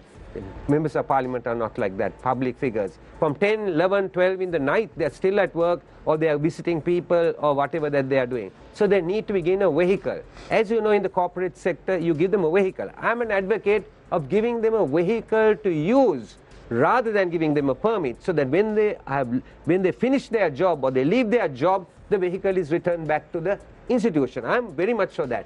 So you give them a pay, and you give them a vehicle, not a permit. So I asked this gentleman, right, very well-known gentleman, sitting next to me, and he said to me, I said, how much? He said, I sold it for 10 million. Look at it in a realistic way, right? Take 10 million, 5 years in Parliament, 60 months, divide 10 million by 60, it's 133,000 rupees a month. 133,000 rupees a month, you had to go and lease a vehicle, even if you go for a lease. Be realistic. I'm saying do away with the permit because of the kind of impression that is being created by Dr. Nagananda and others, that it's some kind of big crime that those people have actually committed. Because this was said, this is the salary slip. This is the salary slip of a member of Parliament, the last one. I have it here. Take this salary slip and say, some rubbish has been created in this country, as if these members of Parliament have been getting huge benefits, right, in this. Monthly salary, 54,000 rupees. 1 day's pay of a CEO 14 years ago when you stepped into Parliament. 14 years ago. And it hasn't increased till today. Everything else is here. Entertainment allowance, 1,000 rupees. Telephone, 50,000. Then office allowance, 100,000. Fuel allowance, 133. All put together, 341,000 every allowance. Nothing hidden. Every I can afford to speak on this. Yeah. I can afford to speak on this. I want to make this clear. I want to make this clear. The problem is, I'll pose a question to you. Now, the problem is not about this 341,000 that a member of Parliament is earning. Now, the problem is, Eran, now we saw how Namal Rajapaksa, when he declared his assets and liabilities to the Elections Commission prior to the presidential poll, he has mentioned 200 million he has given a loan to someone for 200 million, and he's earning a monthly income of 3 million out of that every month. Now the problem is, how can someone with this 341,000 rupees a month give a loan 200 million? So the problem is that it's not about you. It's about the general notion that is projected out there. I agree with you completely. I agree with you. I'll complete this. I'll give you an opportunity. I just to complete this. Yeah, very quickly. Right, my point is this, right? You know why I'm saying this? The mix-up with what you legally get and how you behave when the honest person comes to parliament, and those who get there and steal and rob using their position are two different things. We need to fix the system so that we can get honest people who are 40 years old with the experience to come in and to live an honorable life and actually do their service for the country. This one, right, for me to employ, Shamir, one person who is qualified, this 341,000, it costs me 250,000 rupees a month to employ a qualified person. So Namal Rajapaksa's issue, I will finish with this. I am the one who brought to in 2017, I got hold of a few parliamentary members, went public and declared our assets and liabilities. No law in the country in 2017, and since then every year it has been. Then this year, I brought a private member's bill to Parliament saying all public officials at the high level, MPs, have to declare their assets and liabilities. Government brought an anti-corruption bill. We sat down. I sat down with the minister. Nearly 80 reforms were done, and they included the assets and liability thing going public, and it became law. Opposition voted with the government. That is why in this presidential election, they had to make it public. At least we have a start, because you are raising a valid question. They will have to now answer how did they get that money, how they are deploying that money. Let me clarify this. You can't justify corruption and say 10 million divided by, that is not the answer. Corruption means corruption. He should be sent to jail. I can remember in the United Kingdom, 10 MPs who claimed, the housing expenses, fraudulent expenses, 10 people were sent to jail. Whereas here there is no rule of law, therefore the judges are important. It has become, the judiciary in this country has now become irrelevant. No, Nagananda, you have to take responsibility. I take the responsibility. What I say, I want to mention, let me talk. Okay. On 20th of November 2015, Ravi Karunanayake made a statement in the parliament. He said, every year, government incur a loss of 40 billion rupees of revenue loss on this permit system. I just wanted to respond to that. I don't think it's a personal, what Nagananda is raising, I don't agree with everything he says, but what he's raising is the fact that there has been instances, like for instance in the northern politics today, bar permit is like the political issue. So when there are people exploiting the system, when there are 225 people, and out of that we think I have been on the outside, right? When we look at people and when we look at them corrupting the system, even if one or two individuals do the right thing, then it does not become about that individual, it becomes about the system. Right? Swastika, I agree with you. So I agree with you that people have to be, I agree with you when I say when someone works in parliament full time, they have to be compensated, because otherwise a working class person cannot come to parliament. So I agree with you on that. But at this, can I finish? But at the same time, when we have issues like permit, and when we have issues like someone selling the permit, which I agree with Nagananda when he says selling a permit, he may do it for whatever reason, but it's still corruption. I agree with you. That's why I'm arguing. I'm putting in perspective. That's why I'm arguing. Remember this. I was State Minister of Finance. The government gives nearly 10,000 permits, only 225 to Parliament once in 5 years. I must put it in perspective, so because lots of people in the country are not So, aware. I must make so it I am for public servants. They give it. Even public servants, I'm saying give cars. See, Nagananda, this is a You follow what show. I'm We have to saying? go after each subject. We have to fine. move forward. Now let's keep the permit subject aside. That's a good point. You have to ask question from Kithsiri. Yeah. we can't And we all have I agree with That's you the that- point. Give me of 1 course, second to yeah, talk yeah. about it. Okay. The thing is, After this, we are going to talk about permits. whereas these people are talking about, most of them are talking about 225 permits, and they are corrupt. That is true. But what I'm saying, there are thousands of permits are given to other government servants also. No one is talking about that. They are selling all that. So they are selling that all. But Mr. Manchanayake, this is the provision of law. problem that Give- people have been give- talking give about, right? So I want to I'm not on the issue of I'm not going to say no, but I'm I'll trying say to the say issue is other that side of the coin. what happens in Parliament, the things, the sort of deal making, the incident that Mr. Nagananda is referring to as well, going behind the president, asking permits, etc., that kind of thing. It then filters down to the next level of the bureaucracy. Like every level after that, it filters down, and it's the same kind of what Mr. Wickramaratne is talking about, the culture. And it's true what he said in 2019 February, mind you, Mr. Wickramaratne, along with 4 other MPs, unilaterally decided to make the asset declarations public, and that was after a decades-long fight to get it public, because since 1975, for some reason, it was decided in the law that this would not be publicly available. Yeah, but I now say. So now this cultural issue is there. Yeah. So how are you going for to- instance, now in this country, right, say Eran Wickramaratne, not a politician, will put him to one side, he's a professional. He's been working in some other country, in a CEO of a bank. So he needs bank should give him some sort of facility to him, right? Now, likewise in Sri Lanka, whoever work here, even the politician or the government servant, whoever educated people, so we have to give something, some sort of a benefit in the terms of permit. You're talking about the comparable Why don't you remuneration. just let me finish it? okay. So what best thing is, as Eran correctly mentioned, sir, we give them a car and take it back, not the permit.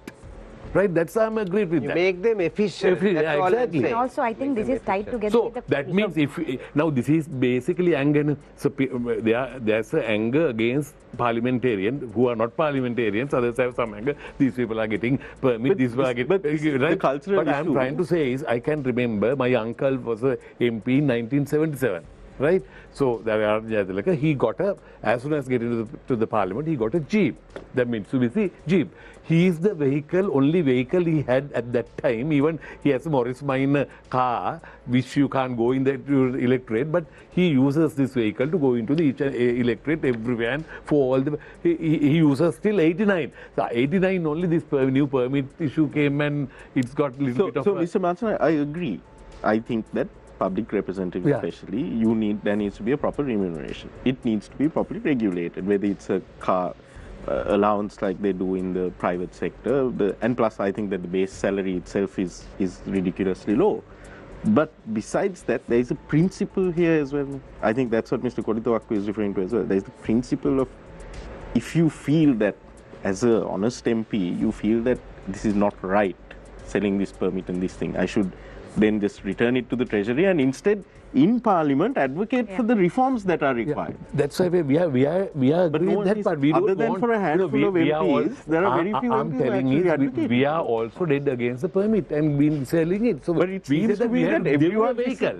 everyone- We have to give a vehicle. So actually, Mr. Manchanayake, during the Ranil Wickramaratne government, you all have done corruption way more than the Hey, permit. shall we don't take into everything? But I'll tell you the problem of the issue is, Even worse. because I recall when these 5 MPs made the asset declarations public, there was a fantastic cartoon. I can't remember who the cartoonist was. It was published in one of the newspapers where you have these caricatures of these 5 MPs showing the asset declarations, and sitting on top of the wall behind them are the 3 main party leaders playing the see no evil, hear no evil. So to me, it seems that the biggest obstacle to this change in political culture that Mr. Wickramaratne wants, that Mr. Kodithuwakku wants, that Swasthika wants, is the political leadership of this country. Wait, give me a second. Including the leader of your party. Can you remember, Ann, sometimes back, I can't remember whether it's 2000 or something, they gave that Indian jeep. They didn't give any permit, right? All the parliamentarians been given can't remember the name of the jeep. So they have given Indian jeeps for the Indian credit line, not the permit, right? So that was the practice Ranil Wickramaratne took into the in 2001, 2005. If we move away from the permit and the vehicle, all I'm saying is the principle is please remunerate MPs properly to live a decent and honorable life and be efficient. Otherwise, only people like me who have reserves can come into politics and do politics. The young person who gets a free education. I came from a free education. I was fortunate. My parents lived in a rented house, took me down to the closest school. They didn't ask my parents to bring a deed of a house, which is required today to get into a big school. I came up like that. I went to that school and I was able to succeed there, become the head prefect of that school. I'm all for equal opportunity. But today, I have reserves. I can do politics. I want to make sure, let's separate corruption from letting young people who are efficient to come in and be a part of the political system. Corruption, no way. Corruption, no way. I want to ask this question from you because of your leader. Now, if you take UNP, or Ranil All the questions are Wickramaratne, directed at Ranil Wickramaratne. no, That's the problem. So the most he has popular been the leader. savior of this country Not for a popular, while. the most corrupt leader. Hey, come on, don't quote No, that. I'm not saying. He's not the I will corrupt stand by leader. my side. I He's will not- stand by my position. that is your Corruption opinion. is not But only there are about so money. many. Corruption is not only Then about tell me, money, it's tell about me. corrupting the system. I think Ranil Wickramaratne has corrupted excuse the me, system. please. So, right, okay, that is your opinion. Mr. That's Manchanayake, not now- That's the majority. opinion. That's the, Everyone is entitled to their own opinion. that's the opinion. She can tell anytime. When your anywhere. turn comes, So I'm saying it not. Yeah. Let me- Now, since 2001, under Vikram Singh, the UMP, your party has won only one election, which is 2015, right? 2015. I think there are two. One is presidency. 2001 we won. After that, you have won. Yeah. But he has been in the picture, and he has been kind of a savior, for a long time. I mean, especially after the financial crisis. I mean, is it the same role he's trying to play this time as well? No. What's the plan? He's not going to play any role. He's going to be there for a while. We get the good leader into the party, and he's going to retire. Can I? Yeah, Nagananda. Yeah. Very simple. I don't answer. want to talk about this vehicle permit. we are not going to anymore. talk about it anymore. I'm not going to ask anything Something anymore, else? but I want to tell you, after 2016, full exposure of the thing, nobody was given any permit. Every year, 40 billion rupees was saved. What is the role of the MP in the parliament? There are two elements. One is, that is to, parliament is the regulatory body of the public finance. Am I right? That is 148 of the constitution. Regulatory authority of the public finance. If the MPs perform their role according to the rule of law and the constitution, they will never do such thing. Okay? Other thing is the enacting of laws. Enacting of laws. And the parliamentarians should know what can they enact, what they cannot enact. I can give you an example. Eran is here. Okay? There was an occasion in 2018, a parliamentarian produced a bill. Because there are a thing called entrenched provision in the constitution which cannot be touched without the sanctions of the people. Okay? There also incident occurred in the parliament. Again, Vikram Singh comes into play here, and that is to take away executive president power from Sirasa and hand it over to Vikram Singh. The bill was presented to the parliament. The parliamentarians should have known that they cannot do that. It's a part of the sovereignty, Article 3 and 4, 4A, 4B, 4C, 4D, 4E. Everything was, that is the sovereignty of the people. Bill was presented to the parliament, and it was challenged to the Supreme Court by me, and the Supreme Court simply threw away because that cannot be done. The parliamentarians have no that power. They don't have that power to enact laws violating the entrenched provision of the constitution. That bill was presented to the parliament by the JVP, and it was defeated. It was not allowed because the parliament, if they had knew, Anukumar Disanayak and his people, if they had knew the constitution, they wouldn't have taken up that position. Nagananda, the show today, we had to speak about not the postmortems that has won ground, but the postmortems that should be done, which has not won ground. So let's talk about, for an example, Eran, you spoke about Dr. Hans Vijay Surya. You said in 2005 four, if my memory serves right. You said he was also part of the delegation, and he was a highly acclaimed individual. Now he is supporting the digitization of the country's economy with the NPP. So a lot of progressive steps have been taken. All these individuals, based on what Eran Wickramaratne SJB is saying, are doing this job free of charge for the betterment of the country, because now they want to give back to society, to give back to Sri Lanka. How do you view all these developments? Isn't Sri Lanka on the right track? Isn't Eran Wickramaratne SJB taking the right steps in the right direction, though it's difficult? Yeah, so I would say this, that still the government is very new, it's just a few weeks. And as I said earlier on the rule of law, on anti-corruption, on constitutional reform, I'm waiting to see the government actually move ahead with that and to be able to actually support it.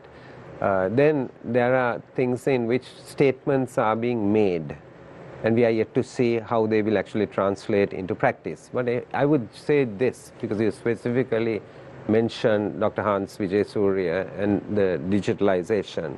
I think it's absolutely necessary. And I'm highly supportive of professionals who will go and support any government. Country first, you see, and party is second. And digitalization... Doesn't this bring down to the main core issue that we have at hand, the general elections 2014? Why would an SJB add value to the governance structure right now if the NPP is taking the right directions at the right time? Yeah, so I will explain that. So getting professionals to actually come along and help, because at that time, as referred to in 2003-04, I came with the East Sri Lanka project. Also, I did it completely as a volunteer because I was employed by the bank at that time, you see, and it was completely on that basis. So I would say digital public infrastructure is important, you know, that because it will improve everything. It will bring corruption down. You know, all the services that the public need could be provided efficiently and quickly. Then if you look at revenue collection, right, budgetary revenue collection, customs, excise, inland revenue, the more and more you put information technology in, the interaction with politicians and officials also come down. And these are practical ways in actually bringing it in. I'll tell you where the real issue is. The real issue is Shamil, that you have a situation in which, right, there can be an ideological divide. You have the NPP on one side and you have the JVP on the other side, right? And I can give you lots of examples of where this can. Let's say on state-owned enterprise reform, right? State-owned enterprises, they are hugely loss-making enterprises, right? And some of those enterprises need to be just shut down. No politician will say that because you won't get voted in. But the fact of the matter is that because some of those enterprises cannot be turned around. Example. Right, so it cannot be turned around by government. You take, for example, Sri Lankan Airlines, right? It needs capital, and either the state has to put the capital. Any business needs capital in addition to borrowing, otherwise you can't run a business, right? It needs capital, and no Sri Lankan government has put capital. I have the highest respect for the employees there, from the pilots to the service staff. The best service you can get on an airline anywhere in the world is Sri Lankan Airlines. So it's not their fault at all. They cancelled a bunch of flights, yes. Yes, that's the thing. So it's running into all kinds of issues. You said service, I think. No, I'm referring to service in terms of... in cabin. In the cabin. The service in of flight. The individual. In flight. But the capital...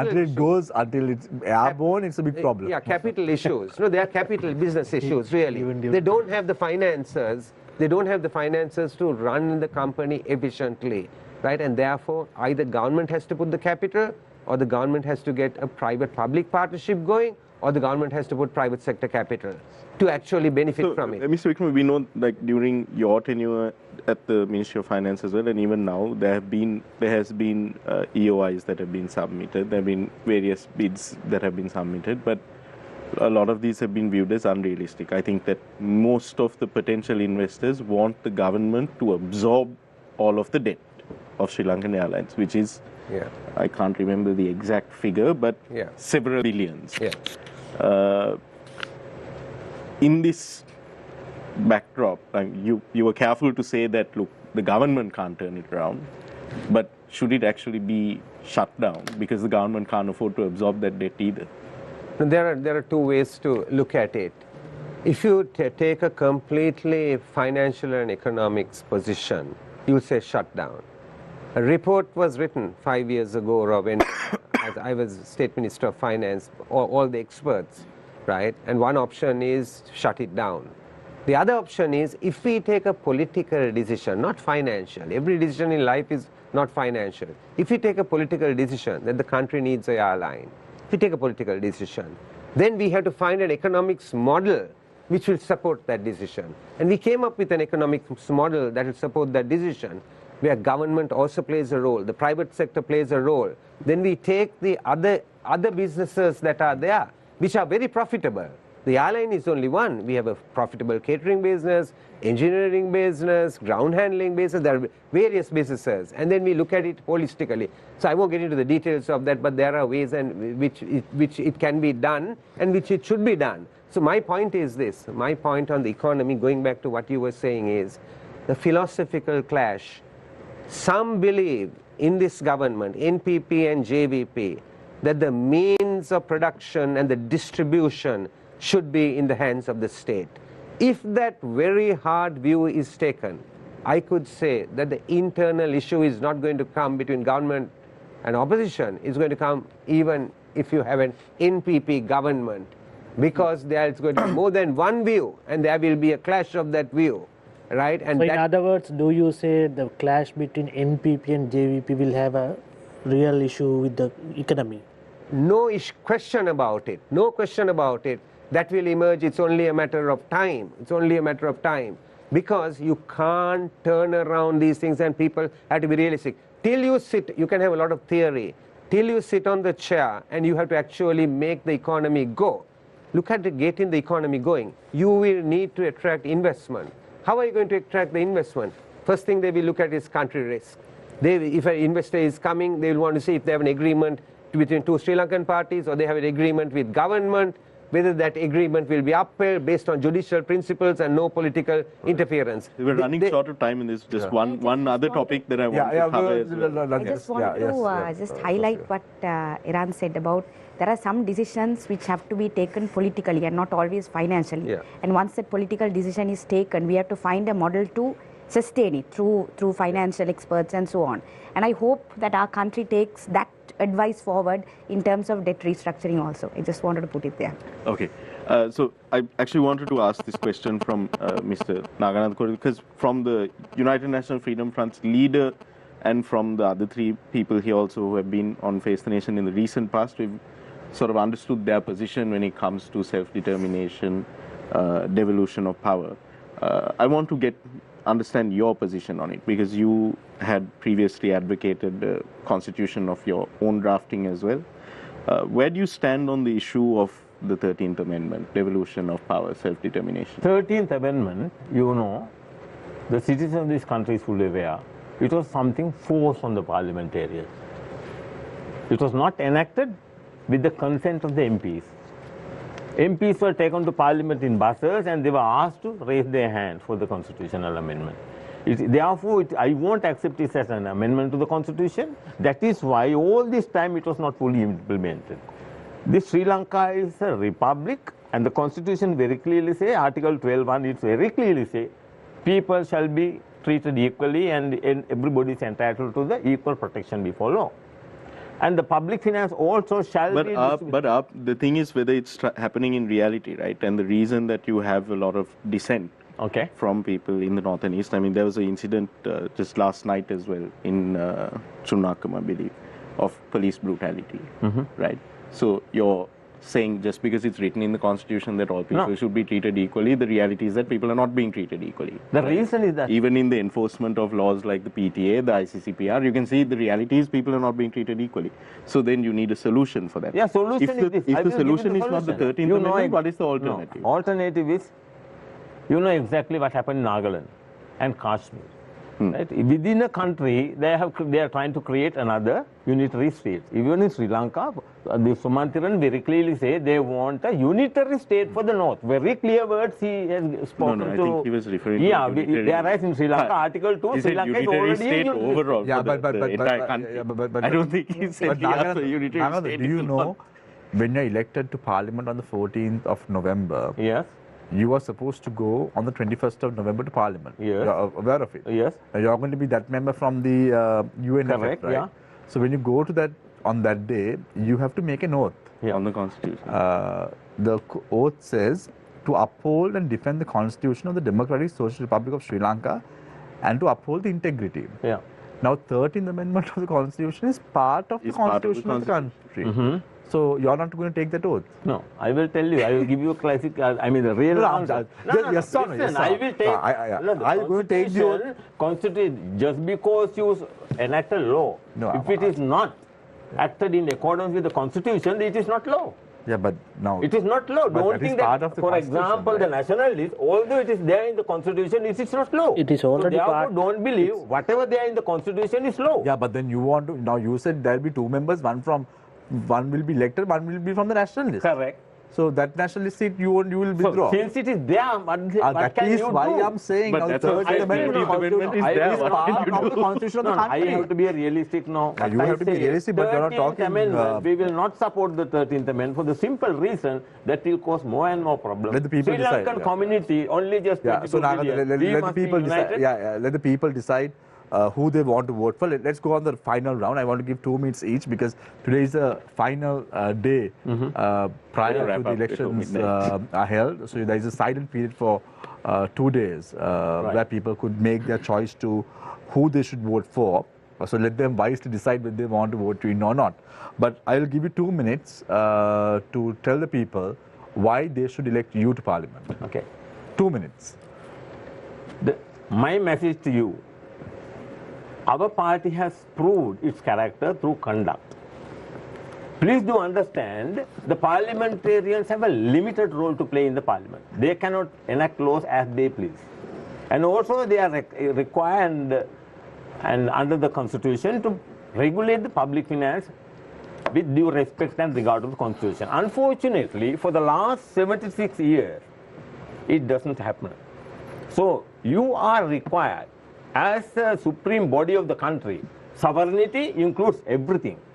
Parliament, legislature, executive and judiciary, everything except your sovereignty. Therefore, you got to be mindful when you select your representative to the parliament. Always be vigilant about their integrity, their honesty, their loyalty and credibility. I can tell you without any hesitation, I can't find a single person in the lawmaking body for last so many years with all these 4 qualities, including JVP. So therefore, you got to be mindful. My message to you, we are there to restore the rule of law in this country. We will be committed for that, and we have proved our character through the history. So my message, the final message to you is, whoever your selection, make sure we will do our utmost best. We will support NPP. If they wanted to call for a constitutional reform, definitely. Now you will support the NPP, right? Okay. No. Right. We will. You ask our stand. If they wanted to go for a constitutional reform, of course we will support. But we will not allow any political party to abuse their public office to take away the sovereign rights of the people and their fundamental rights. Even though, as you claimed, the NPP, JVP is corrupt, you will still support them. No, if they want to bring a change, if they want to bring about, because this constitution has to be, there is no second word, we have to get rid of this constitution. Okay, thanks, if they want to go for a, constitutional reform with the brand new constitution, of course we will fully support it. Thank you very much, Nagananda Kodithuwakku from the United National Freedom Front. I now move my attention towards Swasthika Arulingam from the People's Struggle Alliance. So I want to go back to that comment about political decisions, right? Abolishing the PTA is not a technical decision, it's a political decision. Funding free education, finding the money to fund free education, finding the money to fund free health, all of that is a political decision. In this country, for a very long time, we have been okay with certain people, with the large masses of these people starving, while people like the Rajapaksas are stealing money and getting away with it, and people like Eran Wickramaratne completely backing that corrupt system and including getting involved in corrupting the system. So why vote the People's Struggle Alliance to power? We have we have been telling people uncomfortable truths about the IMF, about the debt restructuring, which is coming true now in terms of the debt restructuring, what the NPP government is taking forward. And we have also been telling people that we must fully implement the 13th Amendment if that's what the Parliament wants. But once again, implementing the 13th Amendment is not a technical question. It's a political question because it's interlinked to the issue of race. So we have put forward a very concrete position on the question, on the national question. We have said about our foreign policy and about the dangers of having close ties with countries like the US, which can suddenly come and issue travel warnings, and then our whole tourism sector is in a disarray. Answering your question on the US defining people as terrorists or countries as terrorist countries. So we have answered, we have put forward practical answers to very hard questions, and that is why people should vote for the People's Struggle Alliance to be a check on any government which is coming to power, because our slogan is change the opposition, and that's what we are standing for, to be the actual opposition, the real opposition for the people in Parliament. Thank you very much, Swasthika. Kithsiri. Yes. What we have to say as UNDF, we are contesting under the cylinder. What we are requesting the general public is we are not saying that we are going to be, appoint a prime minister by our party or anything. That's, I mean, it's not going to happen. It's not like that. We are saying that we want very strong opposition. So whereas little bit some experienced people should get into the parliament. I mean, if there are any corrupt people in our camp, so people can refuse. Now, person like me, I have not been to the parliament yet, so I'm contesting. So likewise, there are few people are contesting. We are planning to get around 35 to 40 parliamentarians from our camp, and we want to have become very good constructive support and opposition, and very strong opposition, because we have bad experience. In 2019 we have given 2/3 majority to Gotabaya Rajapaksa. Before that, in 2010 for Mahinda Rajapaksa, we have seen the problems we have faced. So therefore we need the balanced parliament.